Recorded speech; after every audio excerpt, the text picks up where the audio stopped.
A música popular brasileira no século XIX, parte 3. O maxixe, ritmo que Chiquinha elevou à estratosfera, surgiu, como já disse, no Rio de Janeiro por volta de 1870, como resultado da fusão da polca, já nacionalizada, com o lundu, as danças espanholas, principalmente zarzuelas e tangos andaluzes, e a cubana habaneira, muito em voga na década anterior na América do Sul. Chiquinha sacou logo que o caminho era este e passou a gravar com o conjunto musical criado por ela, denominado de Chiquinha Gonzaga, que possuía uma típica formação de grupo de choro, violão, cavaquinho, percussão e flauta. Principalmente por causa de Chiquinha, o maxixe, ou tango brasileiro, se tornará o mais popular dos gêneros entre 1880 e 1920.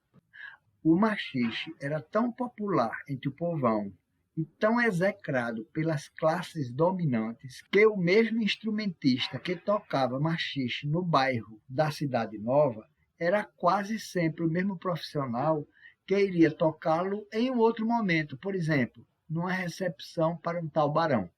Só que este músico sabia que não poderia tocar da mesma maneira este mesmo maxixe, sendo bem diferente a sua execução de um local para o outro. Como já citado, apesar do preconceito oficial pelo maxixe constituírem fortes barreiras para o seu desenvolvimento e expansão, aos poucos ele encontrou seu caminho e foi se incorporando ao repertório do teatro de revista e aos salões das sociedades carnavalescas.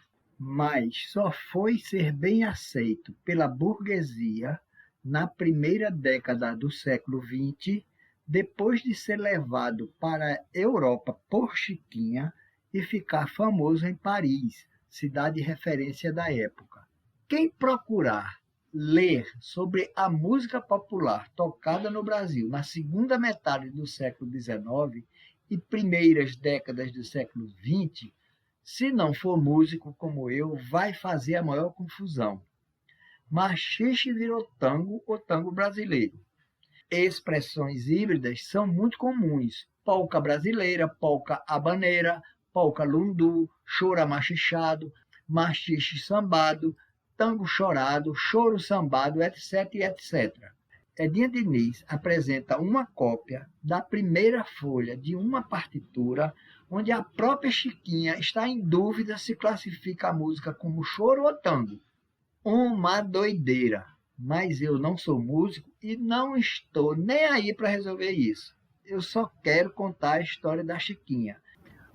Uma curiosidade sobre os choros compostos por Chiquinha é que ela, para marcar a origem brasileira das músicas, colocava muitas vezes títulos indígenas nelas: Aguará, Amapá, Angá, Angacaturrama, Aracê, Araribóia, Ari, Cananéia, Caobim-Pará, Carijó, Carioca, Cariri, Ceci, Guaianeses, Paraguaçu, Tamoio, Tapuia, Timbira, Tupã, Tupi e Tupiniquim são alguns deles. Vamos ouvir agora um chorinho dela intitulado Evoé, na interpretação do conjunto Choro Potengi, gravado em 2017.